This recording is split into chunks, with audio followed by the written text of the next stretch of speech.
Alright guys, so today I'm going to be reviewing a comic one of the comics that was sent to me by my good friend Chris, aka the Mount Vernon Kid.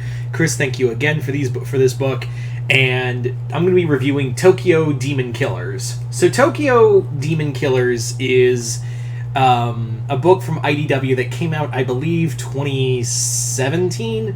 And basically what it is a 4-issue series, and I'll kind of get into a bit of why that kind of hurts and helps this book in a bit. But basically what it is a book that came out from IDW. I thought this was an Image book, and then I was like, oh, it's an IDW book, okay. But basically what it is a story of a young Japanese drug addict slash lockpick who, alongside her partner and a few other criminals, discover that not only did the thing they were trying to steal is an ancient sword that can attach to its owner, but there's also a secret war between the Japanese Yakuza and demons coming from out of the Japanese afterlife, yokai. Yeah. It's kind of like an Alien versus Predator thing where it's like, whoever wins, we lose. The story is about 4 issues long. It's really a mini-series, and for 4 issues, it does tell a lot. Like, it does tell a lot in this series. It really does try to, give you everything in the story. Now, it's interesting to note that this book has some really just kind of almost like Sam Keith artwork where it's kind of dirty and muddy and everything's pretty graphic. I can't show you half the art in here because it's pretty awful. It's there's even like puke drawn in here as well. So yeah, the story is pretty short, but that's kind of the thing, is that this book, for a 4-issue miniseries, tries to do way too much in way too little time. And what I mean is that this series really does. Now, I will totally preference that I don't know if this book got a sequel. I do not in any way, shape, or form know if IDW greenlit a sequel to this book in any way, shape, or form. I have no knowledge of that.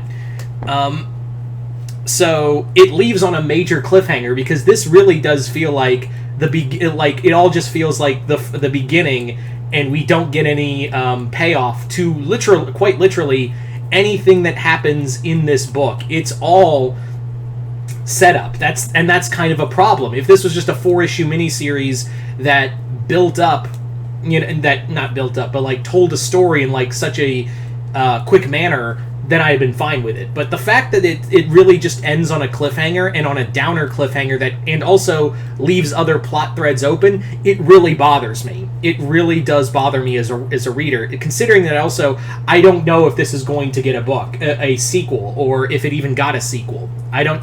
And here come all the people in the comments going, "Yeah, it got a sequel. Why didn't you look further?" Yeah. For the story that it is pretty compelling. It is really cool to see like Yakuza done more in comics. It's always kind of fun to see that. And I will admit that the demons in here, the demon spawn in this book, are entertaining. Like, they are, all of the demons almost have like this Cenobite, this Japanese like Cenobite kind of look to them, and I think that's really cool. To have that. I really do like how this book really does put together like a very very visceral and very visual demons in here. Considering our 4 issues, we really don't get much for character growth in here. Even our main character, who has the demon killing sword attached to her arm, really doesn't have much of a character. And in fact, it feels like it's kind of ripping off of Witchblade, really. It really does feel like it kind of rips off Witchblade in this book. And that was kind of the problem I had, is that it really does. It's kind of my thing with Erratic, where I was like, you're clearly just writing this, but since Marvel won't let you do this one character, you're doing something else that's clearly meant to be this. And that's what this really is that it's kind of feeling more like a failed Witchblade plot, or a pitch for a Witchblade comic that didn't come to fruition.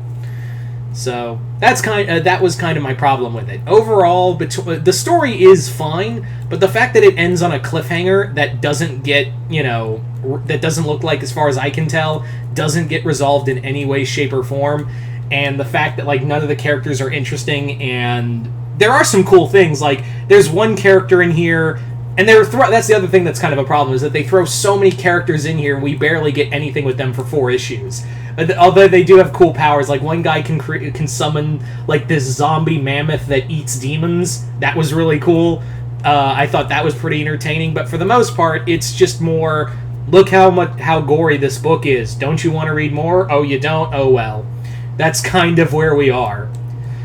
So yeah, I always hate giving bad reviews because Chris spent a lot of money to get these books for me, and I feel bad for, but he always does tell me, always give the honest review. So yeah, would I recommend this? Probably not. It's a decent book, but like it has no ending, and like it doesn't feel that's the big problem, is that it doesn't feel complete. So you guys tell me, so there you go, guys. That is pretty much my review of Yakuza Demon Killers. I had a lot of expectation from this, but after I read it, I was like, man, my expectations dropped phenomenally. Anyway, so there you go, guys. That is pretty much my review. Chris, thank you once again for sending me this book. Other than that, hope you all enjoyed this. I'm Mr. Multiverse. I'll see you next time in the Multiverse.